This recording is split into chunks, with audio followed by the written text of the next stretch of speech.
Hello everyone. आज आम जाना कि ज्यामितिक धारणा विषय। तो देख ये ए ज्यामितिक धारणा विषय अंतर्देश और बहिर्देश कौन देख ना गोटे समतल भितर जितेबाला कौन सी आबद्ध चित्र थाए से आबद्ध चित्रर भितर अंश जदि जेकोसी बिंदु थाए ताकू आम कहिबा अंतर्देशीय बिंदु बा तार एटा अंतर्देश बोली कहिबा। किंतु जदि कौन सी आबद्ध चित्रर जदि बाहर थाए किंतु गोटे समतल उपर ही दिब तो बाहर थिबा जेकोसी बिंदु को आम कहिबा बहिर्देश बिंदु। ठीक अच्छे। तो अंतर्देश आउ बहिर्देश विषय किसी डाउट क्लियर होगला। तो ये आम नहीं त्रिभुजर चित्रटीए ये त्रिभुज भितर गोटे बिंदु अच्छी जहाँ को अंतर्देश बिंदु कह बाहर गोटे त्रिभुज बाहर गोटे बिंदु अच्छी जहाँ को बहिर्देश बिंदु आम कहीपर नुह कि। तो अंतर्देश बिंदु यहाँ तापर आम जाना रेखाखंड रश्मि सरल रेखा। तो रेखाखंड कौन रश्मि कौन सरल रेखा कौन टे जान। रेखाखंड ताको कहवा जी कि दुईटी बिंदुर मध्यवर्ती दूरता को आम रेखाखंड कहीपर। ये देख क बिंदु आउ ख बिंदु ए मध्यवर्ती अंचल बा मध्यवर्ती दूरता को आम कौन कहवा रेखाखंड। तो रेखाखंड मान डाउट क्लियर हो दुईटी बिंदुर मध्यवर्ती दूरता को रेखाखंड कहुए। ये क गोटे बिंदु आ गोटे ख गोटे बिंदु ए दुई बिंदुर दूरता को आम रेखाखंड कहीपर। तापर आसला रश्मि। रश्मि क्या कहवा ना जो रेखार आद्य बिंदु थाए किंतु प्रांत बिंदु न थाए अर्थात आरंभ बिंदु थी किंतु तार शेष बिंदु नथिबो ताहाको कहजिबो रश्मि।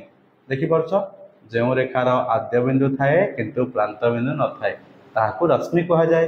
एठी ग घ रश्मि रे एठी गडा होछि तार आद्य बिंदु आउ एठी प्रांत बिंदु बा शेष बिंदु नाही से कौन ना आग को एपरी एपरी ही गति करछि तेणु यहाँ को कहला कौन रश्मि।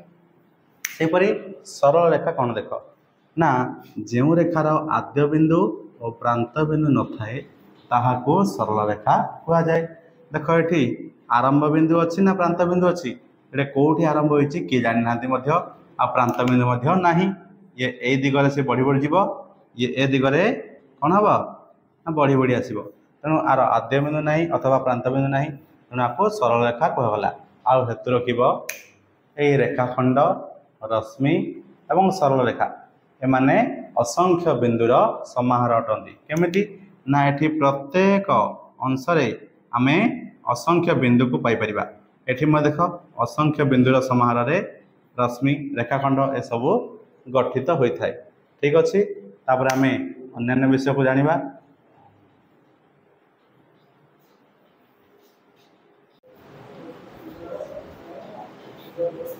देख वर्तमान आम जानिबा त्रिभुज चतुर्भुज एवं वृत्त विषय। तबे त्रिभुज क्या कहवा ना त्रिभुज ताको कहवा ना जो आबद्ध चित्रर तीनोटी बाहु तीनोटी कोण और तीनोटी शीर्ष बिंदु थाए ताहाको त्रिभुज कह जाए। बुझिपार जो आबद्ध चित्रर ये गोटे आबद्ध चित्र आर तीनोटी बाहु अच्छी A B Bahu B C बाहु ए सी बाहु आउ तीनोटी कोण अच्छी angle A angle B angle C आउ कौन अच्छी तीनोटी शीर्ष बिंदु अच्छी ए बी सी। तबे यही आबद्ध चित्रटा गोटे त्रिभुज कह ना। तो बुझिपार त्रिभुज मान क्या कहवा ना जो आबद्ध चित्रर तीनोटी बाहु तीनोटी कोण और तीनोटी शीर्ष बिंदु थाए ताहाको त्रिभुज कह जाए। एठारे मु हिंट्स दे देछि एठारे ए बी सी तीनोटी शीर्ष बिंदु angle A angle B angle C तीनोटी कोण एवं ए बी बी सी ए सी ए तीनोटी बाहु अटंती। तापर देखिबा हमें त्रिभुज बाहु अनुसार तीन प्रकार बाहु अनुसार त्रिभुज केते प्रकार ना तीन प्रकार कौन ना गोटे है समबाहु त्रिभुज जो त्रिभुजर तीनोटी जगह बाहु सामान हेबे आउ बाहु सामान हेतु प्रत्येक कोण मध्य 60 डिग्री नाके हेबे माने तीन कोण 60 60 60 एमती तीन जगह कोण प्रत्येक सामान हेबे आउ बाहु सामान हेबे। ठीक अच्छे। तापरे समद्विबाहु त्रिभुज समद्विबाहु त्रिभुज क्या केतेबेले कहबा जेतेबेले से त्रिभुजर दुईटी बाहु सामान होती त्रिभुजर दुईटी बाहु सामान हे तेज कहवा कौन समद्विबाहु त्रिभुज आउ दुईटी बाहु सामान हो गला अन्यटी असमान हो पारे। तापर विषम बाहु त्रिभुज विषम बाहु त्रिभुज कौन ना त्रिभुजर तीनोटी जाक बाहु जितेबाला असमान हो जाती परस्पर से आम कौन कहवा ना विषम बाहु त्रिभुज आ विषम बाहु त्रिभुजर तीनोटी जाक कोण मध्य समान हे। ठीक अच्छे तापर देखा आम कोण अनुसार त्रिभुज को तीन भाग में विभक्त कर देख प्रथम आसला सूक्ष्मकोणी त्रिभुज तापर समकोणी त्रिभुज तापर तुलकोणी त्रिभुज। तेज सूक्ष्मकोणी त्रिभुज क्या कहवा ना जिते बड़े गोटे त्रिभुजर प्रत्येक कोणर परिमाण कौन हो ना 0 डिग्री रु अधिक हो 90 डिग्री रु कम तेज से कोण जाक कौन कहवा आम सूक्ष्मकोणी त्रिभुज बोली कहीपर नुह कि ना कोणर परिमाण 0 डिग्री रु अधिक हो 90 रु कम हो तो प्रत्येक कोण एपर जदि नियम माने तेज आम कहवा सूक्ष्मकोणी त्रिभुज। समकोणी त्रिभुज ए क्या कहवा देख ना त्रिभुजर 3टा कोण रोचे से गोटे कोणर परिमाण जदि 90 डिग्री हो जाऊँगी अन्य कोण जाक सूक्ष्म कोण हे तेज से आम कौन कहवा ना समकोणी त्रिभुज कहवा।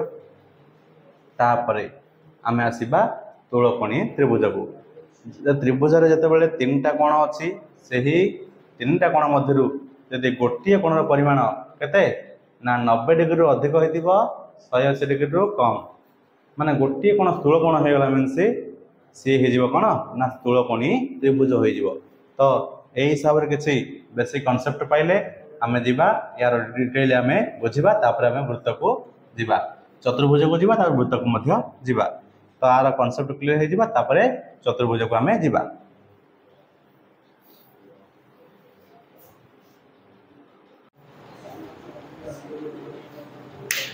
तो देख बाहु अनुसार आम त्रिभुज को 3 प्रकार जानी आम डिटेल ड्राइंग माध्यम बुझा। देख प्रथम आसला समबाहु त्रिभुज तो जो त्रिभुजर 3टी जाक बाहु सामान और प्रत्येक कोण 60 डिग्री होती ताहाको समबाहु त्रिभुज कहुए।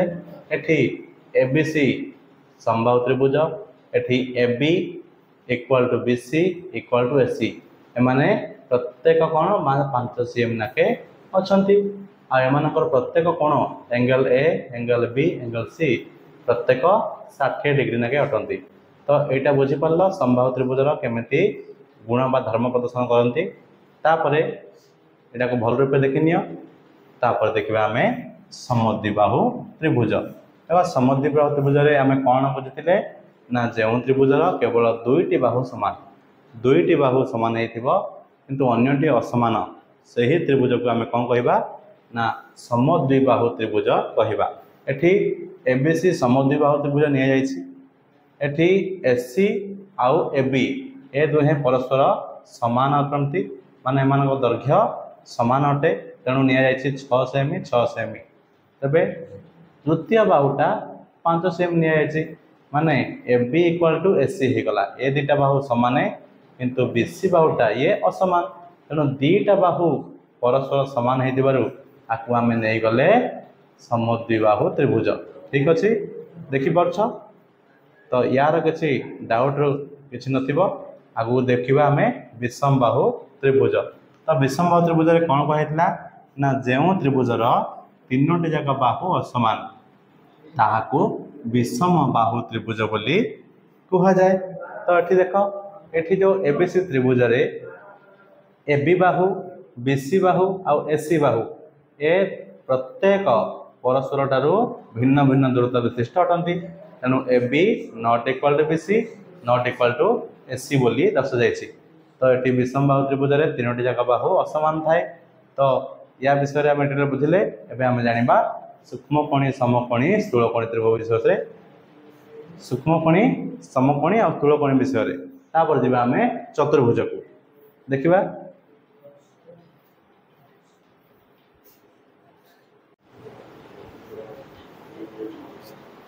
तो देख आम डिटेल जानने कोण अनुसार त्रिभुज 3 प्रकार देख प्रथम कोण आसला सूक्ष्मकोणी त्रिभुज। सूक्ष्मकोणी त्रिभुज कौन ना सूक्ष्मकोणी त्रिभुज हूँ सेटा जो त्रिभुजर प्रत्येक कोणर परिमाण 0 डिग्री रु अधिक होइतिबो आ 90 डिग्री रु कम। 0 रु अधिक प्रत्येक कोण 60 डिग्री देख यहाँ 0 रु अधिक किंतु 90 डिग्री कम। ये 3 टी जाक देख प्रत्येक कोण 0 डिग्री रु अधिक किंतु 90 डिग्री रु कम। तेबे ए प्रकार त्रिभुज को आम कौन कहवा ना सूक्ष्मकोणी त्रिभुज कहीपर। तेणु ये गोटे समबाहु त्रिभुज यहाँ गोटे सूक्ष्मकोणी त्रिभुजर बेस्ट एग्जांपल हो पार। तापर आसे देखा समकोणी त्रिभुज।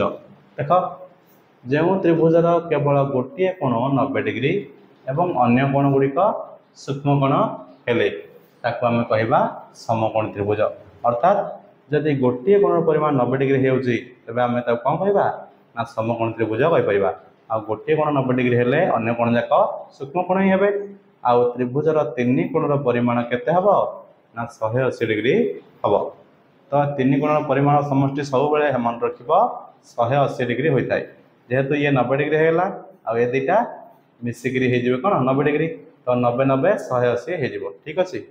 तापर आम देखा स्थूलकोणी त्रिभुज। जो त्रिभुजर गोटे कोण 90 डिग्री रु अधिक हो 180 रु कम हो माने गोटे कोण परिमाण 90 डिग्री अधिक 180 रु कम। एठे एंगल बीटा देख 120 डिग्री माने ए कोणटा 90 डिग्री अधिक ना आ 180 रु कम ना। तेणु गोटे कोण जब स्थूल कोण होगला ताको आम कहवा स्थूलकोणी त्रिभुज। देख ये angle B is equal to 120 degree बा स्थूल कोण अटे। तो एतिकी आशा करुँच डाउट क्लीयर हो। आम देखा चतुर्भुज को।